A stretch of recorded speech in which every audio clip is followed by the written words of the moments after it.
Hello friends, well creation में आपका स्वागत है। आज हम जिस स्टॉक के बारे में बात करने वाले हैं वो एक इंफ्रास्ट्रक्चर कंपनी है जो हाईवे का प्रोजेक्ट का काम करती है। इस स्लाइड में आप क्लियरली देख सकते हो कि गवर्नमेंट जो है, हमारे जो पीएम नरेंद्र मोदी जी है, उन्होंने गति शक्ति योजना लॉन्च की है जिसके तहत 100 लाख करोड़ का पूरा प्लान है, यूटिलाइज होने वाला है। जिसमें से अगर देखा जाए तो 12,000 करोड़ इंफ्रा प्रोजेक्ट के लिए यूज़ होने वाले हैं।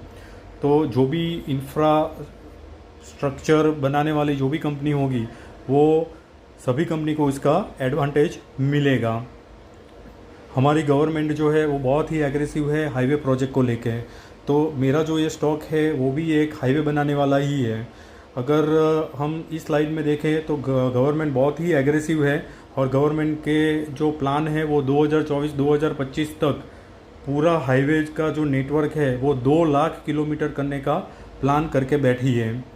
तो जो भी स्टॉक इसमें आएंगे इसको सीधा बेनिफिट मिलने वाला है।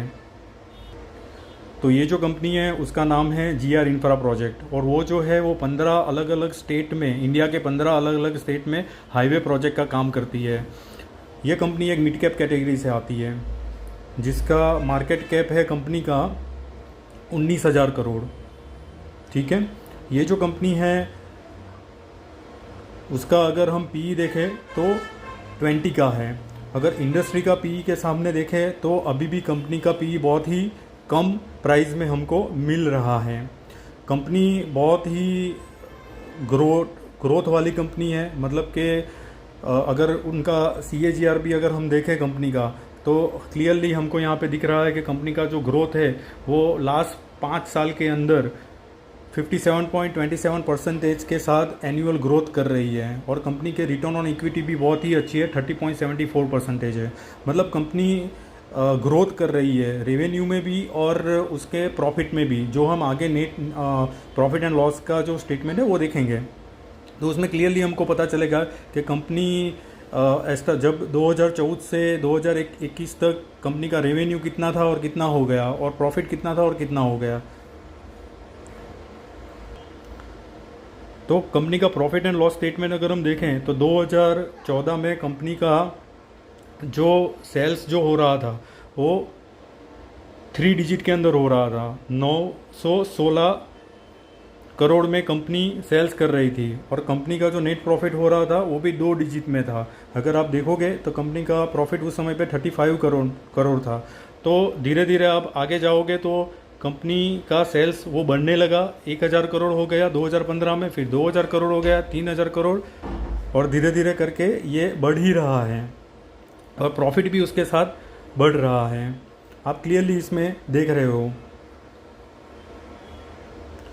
जैसे जैसे हम सालाना सेल्स देखेंगे कंपनी के, तो जो कंपनी 2014 में 916 करोड़ का सेल्स कर रही थी वो अभी मार्च 2021 में देखें तो 7,800 करोड़ तक पहुंच गई है। तो एवरी ईयर कंपनी का सेल्स बढ़ रहा है। ठीक है, और उसके साथ साथ कंपनी का EPS यानी नेट प्रॉफिट भी साथ में बढ़ रहा है। मुझे कोई आश्चर्य नहीं लग रहा है कि कंपनी का प्रॉफिट ये 3 डिजिट में हो रहा है, वो आने वाले साल में 4 डिजिट में भी आ जाएगा, 1,000 करोड़ को भी पार कर लेगी।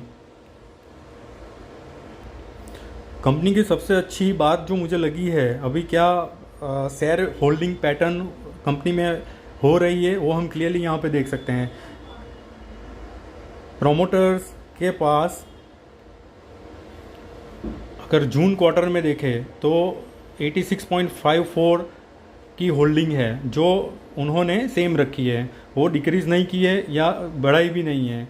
लेकिन हम क्लियरली इसमें देख सकते हैं कि FII जो है उसने सितंबर क्वार्टर में, मतलब ये पिछला क्वार्टर जब गया उसमें FII ने अपनी होल्डिंग बढ़ाई है, DII ने भी अपनी होल्डिंग बढ़ा ली है। आप क्लियरली इसमें देख सकते हो।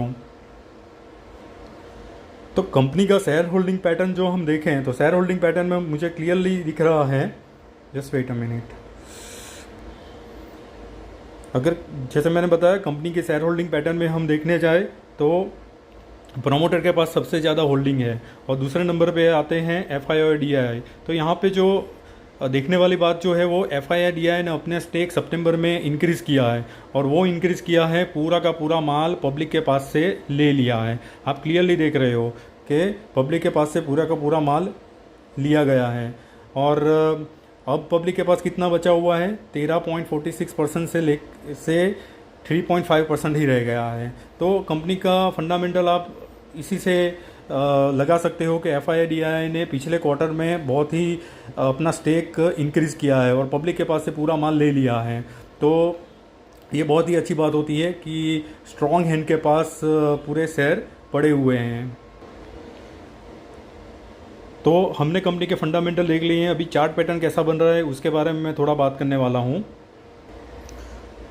जैसा कि आपको पता है कि कंपनी अभी ही जुलाई के एंड में ही वो कंपनी लिस्टेड हुई है, तो अपने पास बहुत ही टेक्निकल एनालिसिस करने के लिए ज़्यादा चार्ट नहीं है। लेकिन मैं इसमें देख रहा हूँ कि एक ब्रेकआउट की पॉसिबिलिटी मुझे लग रही है। ऑलमोस्ट ब्रेकआउट तो हो ही गया है, लेकिन अगर वो सक्सेस होता है तो हमको बहुत ही अच्छा टारगेट मिल सकता है। टेक्निकली इसमें अगर हम देखना जाए तो ये एक फ्लैग पैटर्न जैसा बन रहा है, और ये फ्लैग पैटर्न का ब्रेकआउट तो ऑलरेडी हो ही गया है। और टारगेट इतना, जो टारगेट हम लेके चल सकते हैं, तो इतना टारगेट हमको ब्रेकआउट के ऊपर मिलने का हो सकता है।